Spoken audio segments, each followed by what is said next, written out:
Welcome to Building the Future, hosted by Kevin Horick. With millions of listeners a month, Building the Future has quickly become one of the fastest rising programs, with a focus on interviewing startups, entrepreneurs, investors, CEOs, and more.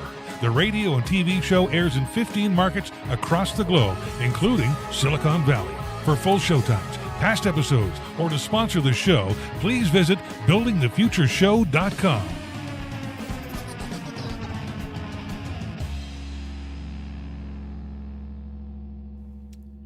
Welcome back to the show. Today we have Nectarios Economakis. He's a partner at the PNR. Nectar, welcome to the show. Thanks for having me, Kevin. Thanks for pronouncing my name correctly. This was the second take. No, I'm excited to have you on the show. I think what you guys are doing at PNR is very much needed. But maybe before we get into that space, let's get to know you a little bit better and start off with where you grew up. For sure. So first off, thanks for having me on the show. So I'm pretty excited to be chatting. So as you could probably guess by my name, I have my background is Greek. My parents immigrated from Greece in the late 70s, but I was born and raised in Montreal. So really Canadian, but also consider myself a bit Greek. I was forced to learn the language, so I kind of try and keep that side, keep that culture. Very cool. But I'm really deep down, I'm Canadian, and I love hockey and cold winters. And, so I grew up in Montreal, and I love the city, and I love what I do. That's very cool. Yeah, no, I think Montreal's one of my favorite Canadian cities. So I think it's beautiful. And if anybody, basically, I tell people if you want to come to Canada, you need to go see like three places. You could maybe argue a bit more like Montreal, Vancouver. You should go see the Rockies in like Banff or Jasper. And then if you get a chance, like Quebec City's really cool, and parts of like Prince Edward Island and stuff are very nice. But the middle's kind of boring in my opinion. So no, I love Montreal. I think it's a great city. So you went to university. What did you take and why? So what I went to Concordia here in Montreal, and I kind of fell into marketing haphazard. Like I knew I wanted to be in the business side. Growing up, my dad had a small fruit market, a small grocery store. Okay. And I always kind of liked the commerce business side, and in marketing, I just kind of fell into. It wasn't like a master plan. I was like, I kind of like this whole communication side. How do you influence people? How do you get your message across? And just started doing a bachelor's in marketing. After I graduated, I also kind of got lucky by landing a job in digital marketing. Okay. So I worked at a small agency and started doing digital marketing in the early days of the web. So in like the early 2000s, Got you. Where it was still embryonic, it was still growing. So I got to learn a lot. And at the same time, there was this whole new field that didn't exist, and it was just really getting started. So that really kind of like drove me to want to learn more, get better in that. And as you know, like the web has become what it is today. Sure. Back then, it was still so new. So it was really great for me because I was able to kind of learn and grow with the industry. Very cool. So walk me through your career, and then you went back to university, and then you continued a career. So walk us through that journey up until I guess the PNR. Absolutely. So like as I was saying, I worked in the agency space, so marketing, communications, and digital. I went from a smaller agency to a bigger agency where I was like running a team of digital experts. So I was we were working with some really big brands like Bell Canada, BMW, WestJet. And at the same time, I decided to pursue a master's part-time. Okay, very cool. So I was going to school in the evening after work, which was a little hard. But it was worth it because I wanted to pursue a deeper level of knowledge in my field. And I didn't want to do an MBA because I've already gotten that base in my bachelor's. So I pursued something called an MSc, so a Master's of Science of Administration, where I ended up doing a thesis and a research project that ended up getting published. So it was pretty cool. It was in 2008, 2009. And I used that as a stepping stone to get a job at Google, so like the big mega tech company. Sure. Where I was lucky enough to be the first person hired here in Quebec on the business development side. Okay, interesting. Which was fun, which was basically a rocket ship. Google was still growing so quickly. Sure. I was lucky enough to be part of a team that we're building and hiring a sales team here in Quebec. So which was a lot of fun. Yeah, no, very cool. So walk me through coming up with PNR and what exactly is it? So yeah, I'll start with what I experienced at Google. So I'll give you the founding story. So when I was at Google, I was working with executives, with CEOs of companies, trying to explain to them what the internet is, essentially. Sure. Yeah, Obviously, getting them to spend more on Google's properties. The one thing I realized during my time there was, sure, this whole technology / digital thing is important when it comes to marketing, but I was trying to convince people that it runs much deeper than that. Okay. So the way that they think about structuring their marketing team, the way that they budget, the way that they operate, it's not just about, buying more clicks.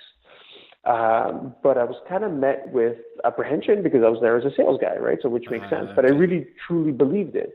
And that kind of led me to this insight of like, okay, well, it's this huge technology shift runs much deeper than marketing strategy. It really is something that needs to happen at the corporate strategy level. Sure. So the idea I had with two buddies was, how do we start a company to solve this, right? How do we help company leaders figure out these huge tectonic shifts in the landscape and help them take advantage? It's not just simply a question of building a website or adding a CRM platform. It's really thinking about it at the highest echelon of decision making and strategy making in the company. So that led us to starting a management consulting firm, which we call the PNR, which is short for Point of No Return, which is a whole separate story, which I could talk about. Yeah, no, I'm curious. How did you come up with that name?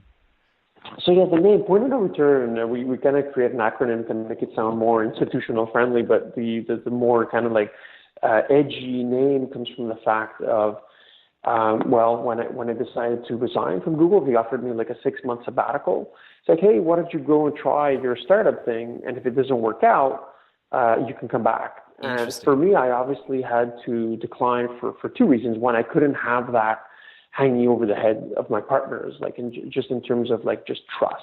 We're in this we're going to jump in with both feet. And also for me, six months wasn't enough time to say, is this a success or a failure?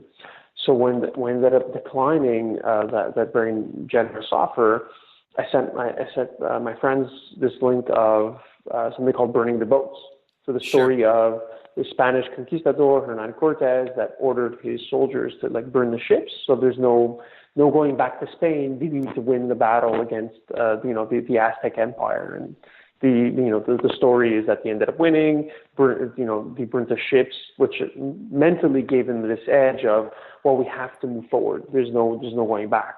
So that was kind of the story of me and my two partners, where we left, cushy, jobs in the corporate world to launch our startup. So there's no return.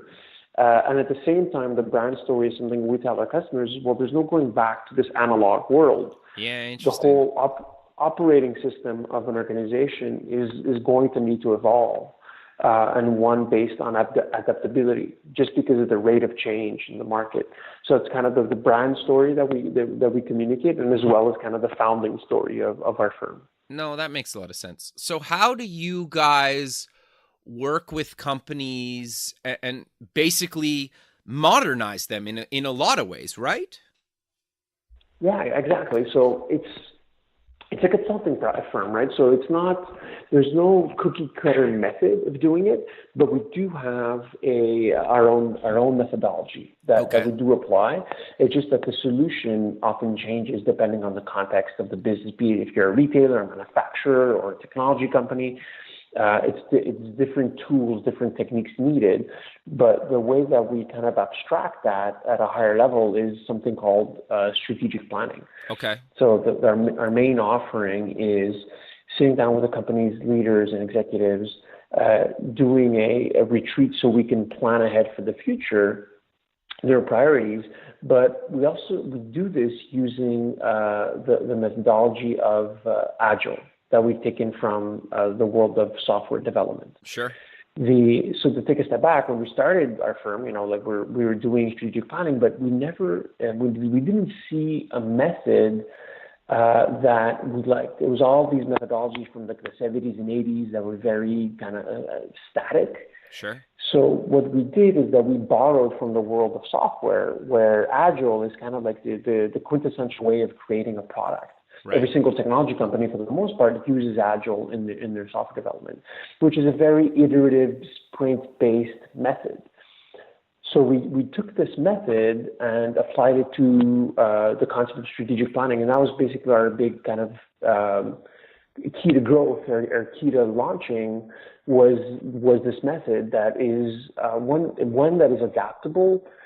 Two, has a lot more accountability in terms of its objectives and who does what. Sure. And then three is also measurable. So you're able to actually track the execution of your plan versus more traditional methods where it's like, hey, we did this retreat at the start of the year, and then 6 months later, there's no accountability. You're not really sure on progress. And then most people kind of forget what the original plan was. So we kind of like devised a way of making sure that it's adaptable and it changes based on where the company is and where it's going. No, okay, that makes a lot of sense. So walk me through, I know you said it's kind of different depending on industry and whatnot, but typically maybe give us a couple examples of kind of a before and after scenario with working with you guys. Yeah, I'll give you a few. I'll protect the client's names for confidentiality. But yeah, sure. For example, we worked with like a multi-channel retailer where this is I think 2.5 years ago, where they hadn't yet launched e-commerce yet. So Okay. they wanted to do e-commerce. Obviously they were a bit late to the game, but they didn't know how. So when we sat down with them and we did the strategic plan with them, what we did is we defined the priorities, where they want to go, like the big three, we call them epics, of what they want to achieve within the year. But then with our method, we also break down something called the backlog, which again, borrowed from Agile, is the execution plan, which goes really into detail as to how we're going to do it. So there's this like intersection of strategy and execution that we focus on, because we're not just talking about where we're going, but we're also talking about how we're going to get there. Right. So it bubbles up these organizational constraints of like maybe we're missing people, maybe we're missing the capabilities internally or the capital. So in that session, we're able to figure out, hey, you know what, like you don't have the right people in place. So one of the first things we need to do is hire an e-commerce director. Okay. So like we're able to figure out that the current people don't have the skill set, and then figure out the right path to get there. But as we move along, as months go by and we start working on the plan, we're adjusting it as well during every single sprint, which is typically monthly. And that helps us kind of adapt to the reality on the ground. Hey, we hired this director, this person is putting together a team, so we're able to execute faster, or maybe the opposite, not as fast. So it gives this notion of adapting to the reality and of the organization. And at the same time, if there's a new entrant that comes in or a new platform they want to take advantage of, we don't need to redo, the strategic retreat. We're able to do this kind of on the fly in real time. And ended up being a pretty good success. The company's e-commerce program really took off. Generated quite a bit of revenue, so they're really happy, and it continues to be a good success for them. Very cool. So you guys help with mergers and acquisitions. How do you work with companies looking to to either like buy a company or whatnot, or if they're getting bought? Yeah, so it goes back to working at the strategic level. So why we think M&A is important for us is because when we're working with an organization, one of the toolkits at their disposal is buying companies, for instance, right? So we're working at it from two sides. So on the buy side, we often get approached from investors, so like Okay. private equity firms, some of the largest in the country that approach us to say, we're looking to invest X in this technology company. Can you guys give it a look and tell us what do you think about their tech stack? What do you think about their customer acquisition? What do you think about their strategy? And then so we give them an agnostic viewpoint from our perspective. What's good, what's bad, what's ugly. How much we think the company's worth. So we're approaching it as independently as we can to give the investor kind of a viewpoint from people that have worked in tech their whole career. So our team kind of comes in with kind of multi-pronged, multidisciplinary approach to help evaluate the targets that they're looking to invest in. But at the same time, so that's on the buy side. On the sell side, a lot of our customers are potentially looking to be acquired. They're looking for other avenues of growth. So they're looking to acquire. So we kind of play the more investment banking side of the equation as well. So we've had quite a few deals this year. So we've been able to grow the M&A practice on our side, but again, always with a focus on tech. So we're not trying to expand outside of that core, and we think it's a growing segment that we want to specialize in. No, that makes a lot of sense. I guess the one thing that I've always kind of fascinating about the whole space is how do you decide when to sell your company? I get asked that sometimes, and I'm curious to get your thoughts on that, and how do you advise your clients about that? Oh, that's a really it's a long, complicated question. So first off, there is no single answer. Sure. Right? There's no if you hit this kind of ratio or this kind of profitability, it's time to sell. Honestly, it really boils down to a large component of it that often gets overlooked is just the human side. Okay. Right? So it's the people that started it, what was their main objective in starting it? Did they want to build a nice lifestyle business that they can generate income and be okay, or were they looking to build something a bit more aggressively and have some kind of exit, some kind of liquidity event after? So it's like I said, it's tough to answer it in general. Sure. It really comes down to more specifics, but the general guidelines I look at are what market is or what industry is the company in? Is there consolidation that's happening? Is it a high growth industry? So kind of looking at just what is happening in the market, looking at it from just the human side, right? I often see entrepreneurs that they've started the companies. They're they work quite a few years to build it. Building a company, I can attest to this, is hard. It's a lot of work, and then you could potentially get tired and emotionally drained. And then they could say, you know what, I've had a good run. Now I'm looking to get out. So that could be sometimes reasons for people looking to sell their companies also.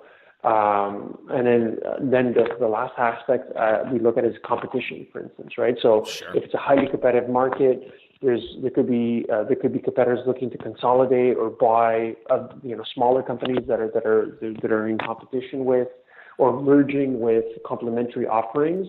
So that often has a dynamic that comes into play as well. Interesting. No, that makes a lot of sense. So you guys also have your own platform. Do you want to talk about what exactly that is and why you guys built that?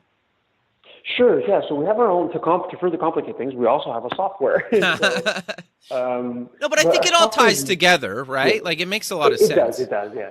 We're not selling a separate software that's not related. It really is tied back to our core offering, Kevin, that I was telling you about, which is strategic planning. Right. So when we developed our method using Agile, we started doing it in Excel, so in Google spreadsheets essentially. Right. And the feedback from our customers was overwhelmingly positive, and that gave us an idea. It's okay, well, instead of working in Excel, how do we, why don't we build a software platform to help track and monitor the execution of our customers' strategic plans? Right. So we found this gap in the market that this type of software doesn't really exist. So we developed this platform, and it really comes tied today with our professional service. Okay. At first, I think we had ambitions of potentially selling it standalone, but today, given how complex running a strategic plan is, it is tied really to our core offering. There are some simple versions of strategic planning software out there, but it's all based on these very, I want to say, archaic methods. Okay. So there's none that uses our method that's based on Agile. So that was really it really goes back to our core philosophy of, helping our customers get results and performance. We're not focused on writing long-winded reports and like drawing Venn diagrams. We're much more about getting stuff done. And that for me is helping our customers track something in a platform that they have access to it's much more real time, rather than playing for long-winded reports that end up sitting on a shelf and gathering dust. Sure. So we think it's where the future is headed is going to be much more in terms of these types of platforms, even at the strategic level.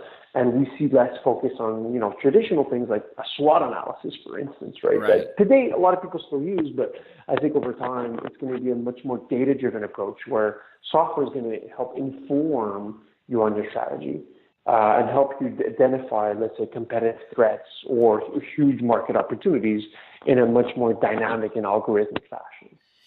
No, I think that's interesting. So you mentioned something to me when we talked a little while ago that I keep thinking about heavily, and I wanted to kind of cover it here. Your comment to me, or a version of your comment, was so many companies are looking to adopt technology, but they don't really think of it as like a high level and how it's going to actually affect their organization and how do they stay current with that technology. So do you want to talk about how you actually work with companies to actually implement technology? Because, it's one thing to just say like everybody can bring their iPads or everybody's getting an iPad across the company or some other technology. But yeah, you're adopting technology, but you're not really adopting technology. Do you know what I'm getting at there? Yeah. So I completely agree. So like what I often see is this something called like the shiny object syndrome. Sure. Yeah. There are new things that pop up, new platforms like, hey, we need to get on the Snapchat thing, like that our clients are, and it's like, well, at the same time, you don't have a working website or a very good website. So for me, it all comes back to like the context of the business, right? Okay. So like today, for instance, artificial intelligence is all the rage. And as everyone's talking about, I need an AI strategy. Sure, I'm not trying to belittle AI. It's fundamentally transformational for like almost every area of society. Sure. But for organizations, they need to take a step back and say, this is a tool. And like, how can this tool help our existing strategy? How can it help us get to where we want to go? Rather than, the tail wagging the dog and saying, we need AI and we need to fit it in somehow. Fair. So the approach we have is, how can it help? How can this technology help? What do you need from an organizational capability to get it, to basically get it done? And then what's the business case, right? Because it needs to be tied to some kind of return, some kind of like strategic goal, for it to financially be viable, right? So it's still this whole capitalism that we live in. It needs to have some kind of dollars and cents attached to it. So for it to be justified to be acted upon. Yeah, no, that makes a lot of sense. I think, at least in my experience, a lot of companies miss the boat on that, right? They just think they almost chase their tail, to your point, where it's like, oh, everybody has a digital assistant on their website, so we need one. It's like, well, maybe you do, but maybe you don't. But you need to figure out what technologies you're going to adopt and not adopt. And you also might adopt technologies that just don't convert for you for whatever reason, right? It's almost like picking social media platforms. Like, sure, you should probably be on them all, but if you don't get enough traction from a few of them, you should stop being on them. And right?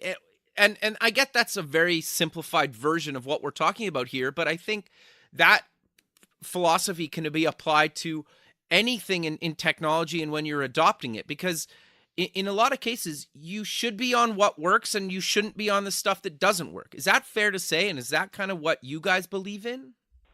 Yeah, definitely. It's definitely part of our philosophy is you can't have a shotgun approach. Okay.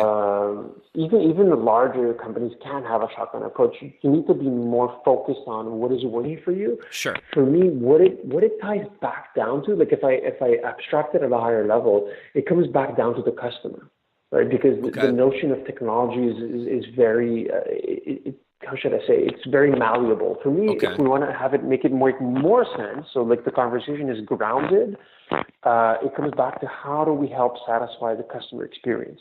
Right. And then that could be technology, that could be people, it could be in different ways.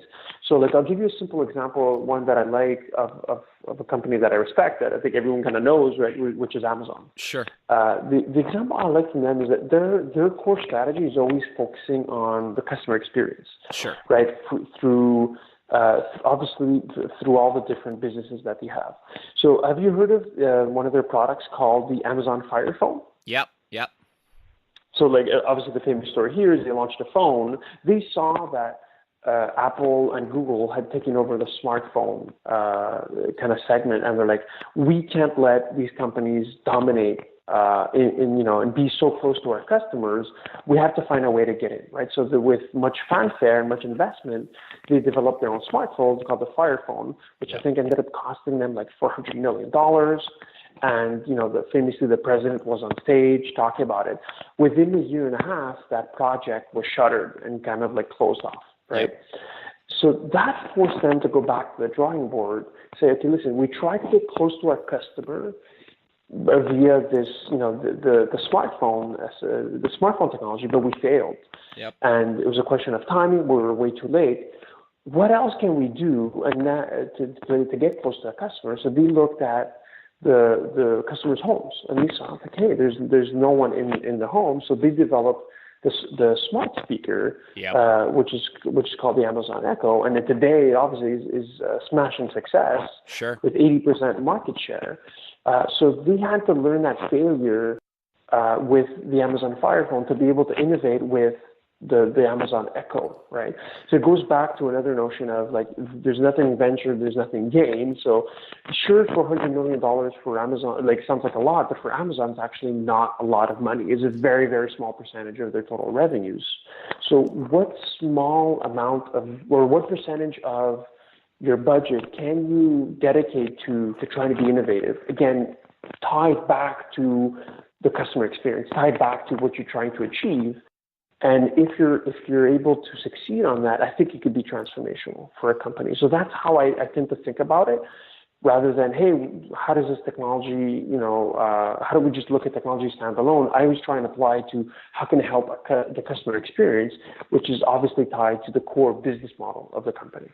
Yeah, no, that makes a lot of sense. And to be fair, Amazon on that phone tried a bunch of, I guess what turned out to be kind of gimmicks with, like, you could tilt the phone and it would show you different angles of maps and whatnot. I actually got to play with one in LA once, and it was interesting. There was some interesting ideas there, but I think it was a little bit too gimmicky. But you're right. They tried something, right? And sure, it failed, but it could have been successful, right? We have no idea. And like their Fire tablets have been really successful, and their little TV kind of Chromecast competitors and their little other devices that they've built have been wildly successful, not just Alexa. So, to have one failure out of a handful isn't, sure, obviously they want to get it right every time, but they've tried other stuff that they probably learned from that experience and moved it into other products like Alexa and a handful of other things that they've been successful at. Yeah, exactly. So it goes back to, you have to take swings at the bat for it to work. Sure. And particularly when it comes to more on the technology side, it's not always going to work. So you're going to have some room for failure. If you're not doing it today, and it's not part of your DNA, you need to have this willingness to experiment and fail. So I think that's the case for more, I want to say, traditional organizations that haven't yet adapted to this change. When it comes to a technology organization like Amazon, well, for them, it's baked into their DNA. They have to be constantly pushing the envelope just because of how rapid those cycles are. So it goes back to your question of like, okay, how do we think about technology for our customers? How should they apply it? it's for me the key notion here is one of speed and velocity. Sure. Because the markets are like when it comes to technology companies, right? Like a famous Canadian example of RIM, right? Like RIM was a leader in smartphone, and they had this amazing success. But then all of a sudden, overnight, it felt like overnight they were off the map, right? Yep. But it was actually not overnight, right? The iPhone launched in 2007. Yep. At that time, RIM had $3 billion in revenues. In 2011, their revenues were $19 billion. So 4 years after the iPhone launched, they had made like 6x in terms of size. But then the kind of reverse happened after. So after 2011, all the revenue crashed, right? So it's the notion of cycle speed is one that a technology company has to take into account.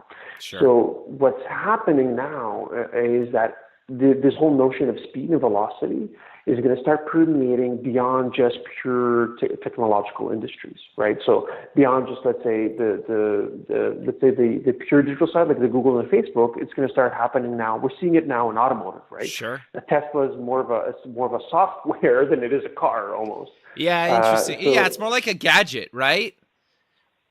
Exactly. So like every single industry is going to be impacted. So this notion of you can't just plan 5 years out. You have to be able to be adaptable. So like the key skill set for any organization, I believe, in this century is going to be how quickly can you adapt to change. Sure. In essence, right? So I think everyone kind of gets this tech and technology thing is important. It's not going away. It's just the fact that it's accelerating now. Yeah. So you have to be able to, how do I change my organization on an ongoing basis?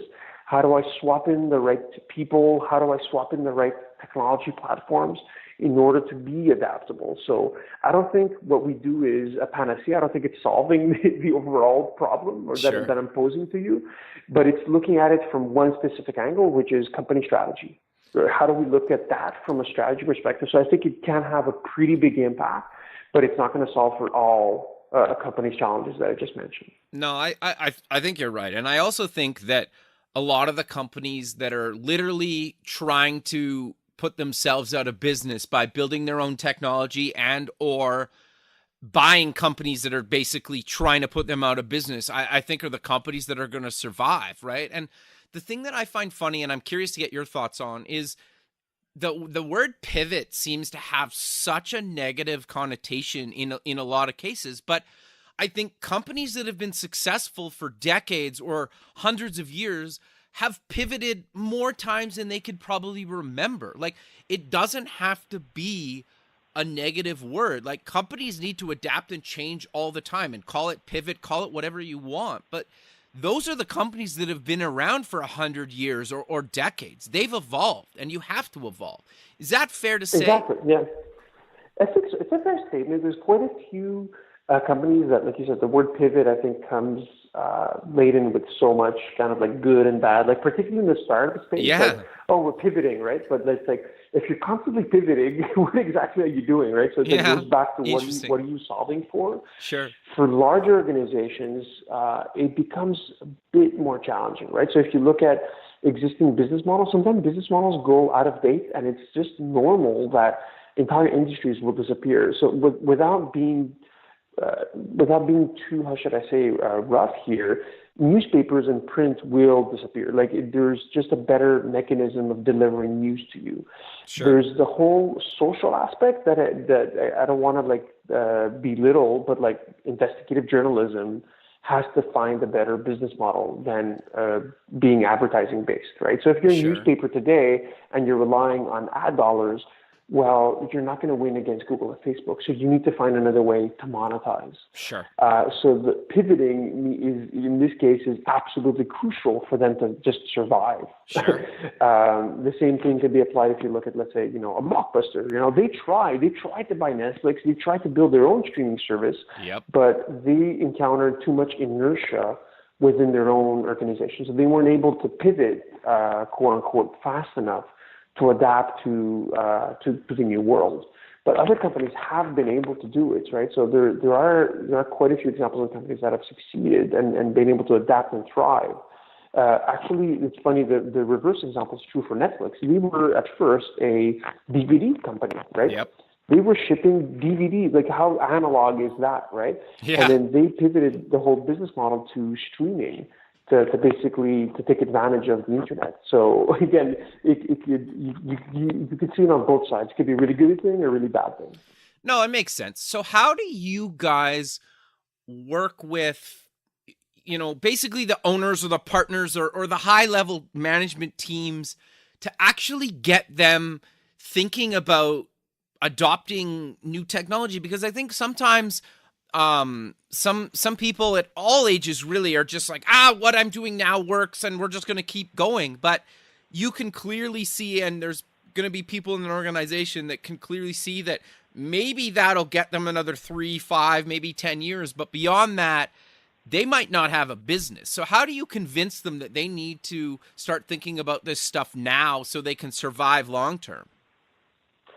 Yeah, it's a good question. The way I look at it in broad strokes is just trying to paint it back to what's the business context. Instead of talking in shiny object terms, we try and relate it back to just like financial numbers and like business context, right? So like instead of trying to wow people or like put this kind of veil of technology trends, like we don't talk about AI or blockchain, or it's like, how is it going to impact your core business model? How is it going to impact the value chain, right? So, for instance, right now we're working with a large dairy producer and look at how different distribution channels are impacting their business, be it e-commerce or new emergent models like meal kits, for instance.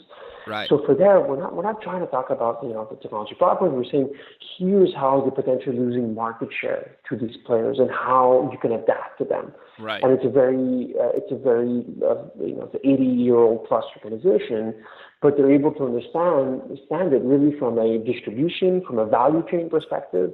So it comes back to speaking people in their language. I know it sounds simple, and obviously you need to have also built a relationship of trust at that level. So when you're working with the C-suite, we're often exposed to deep strategic challenges, like obviously financial figures. So you have to speak your mind. You can't BS people, and you have to be able to build again a rapport of trust.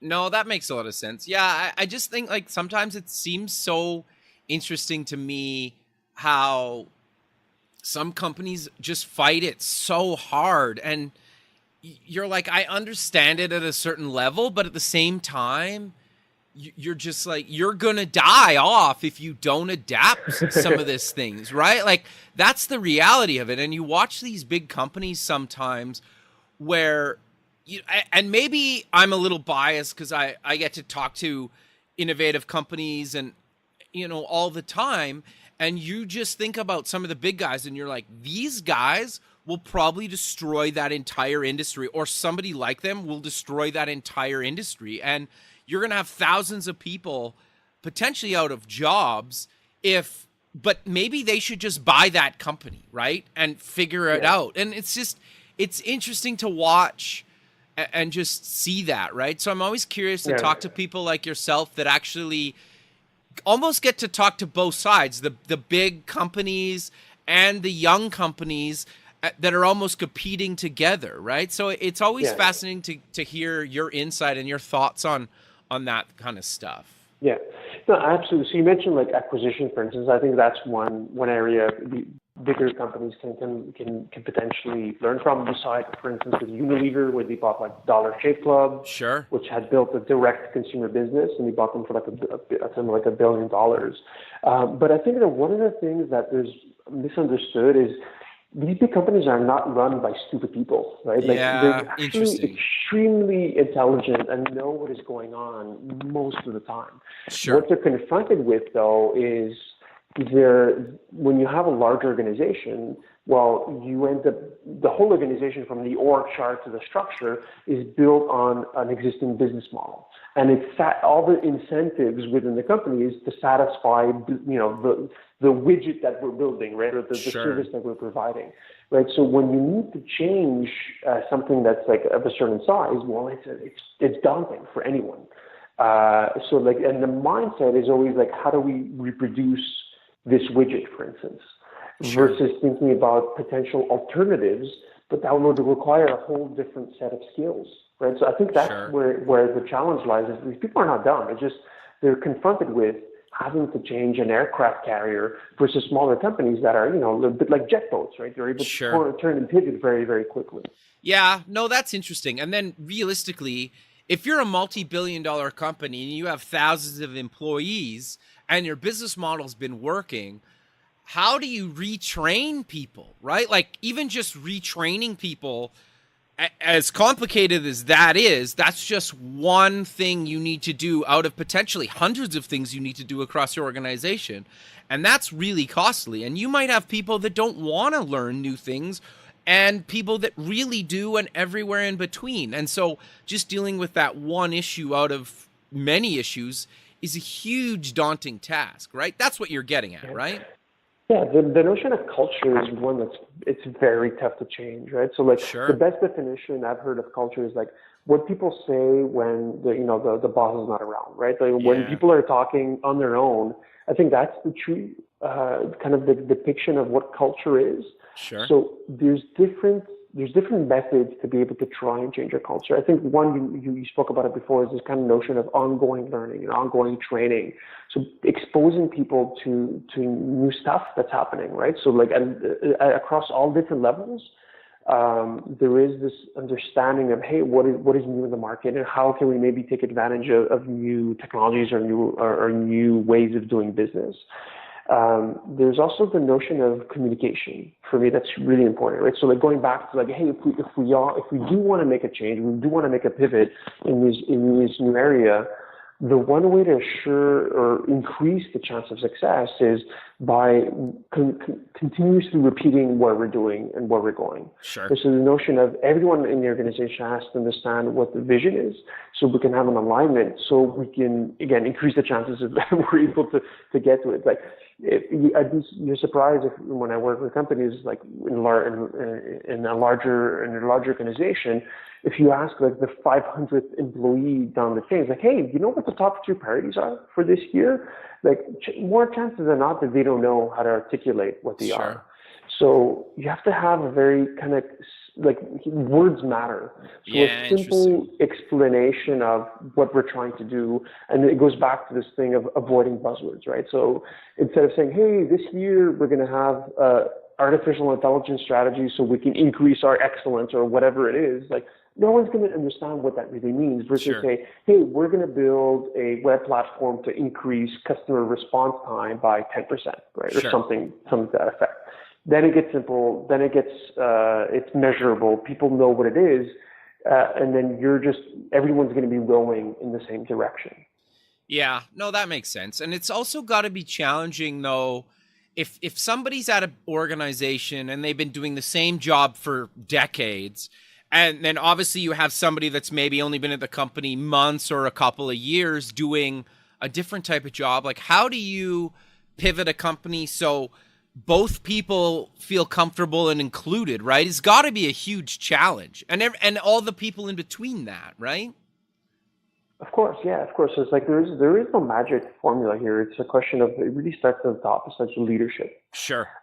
So like the CEO, he or she has to kind of set the example, right?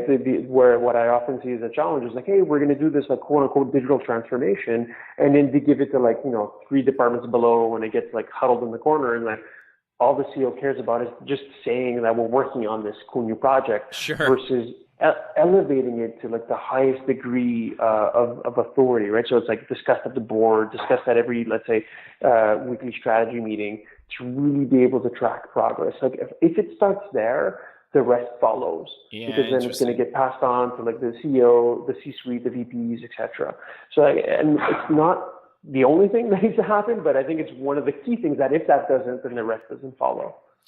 Yeah, no, that's true, because we've all been at companies where you're off at a retreat for a day or a couple days or whatever it is, and then 2 weeks later, everything you talked about is kind of like, it was like, what's the point of having that retreat, right? And so your guys' approach of having tools in place to kind of track that progress throughout the year and adapt through kind of an agile methodology makes a lot of sense, right? Because I think a lot of people, it's like this hype session, and then 2 weeks later you're back doing the same thing, and everything that was talked about was a nice idea but never actually gets implemented.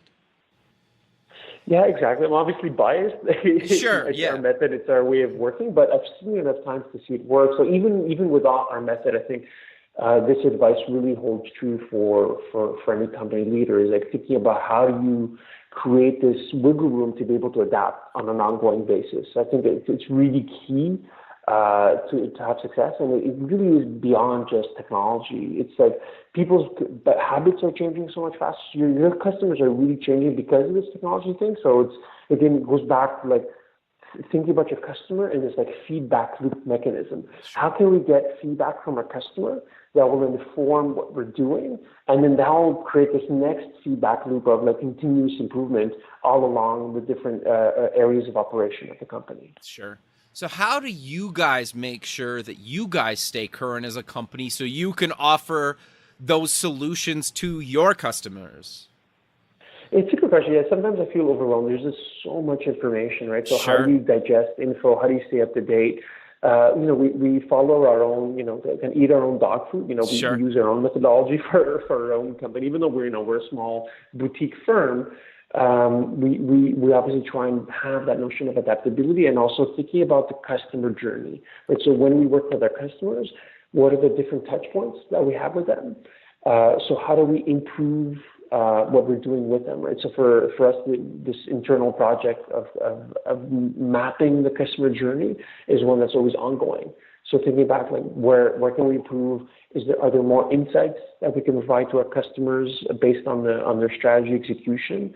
But at the same time, this notion of like, okay, continuously reading, learning, training, so we know what is happening in the market. So we're on top of trends as they're happening and not behind. No, that makes a lot of sense. But we're coming to the end of the show, so maybe let's close with mentioning where people can get more information about you guys and any other links you want to mention. Absolutely, yeah. So people can find more information on our website, so thepnr.com, or you can add me on LinkedIn, or I'm active on Twitter at Nectarios is my full Greek name. So anywhere online, you should be able to get in touch if you want. Perfect, man. Well, I really appreciate you taking the time out of your day to be on the show, and I look forward to keeping in touch with you, and have a good rest of your day. Thanks for having me on, Kevin. It was a blast. Thanks very much. Okay, bye. Bye.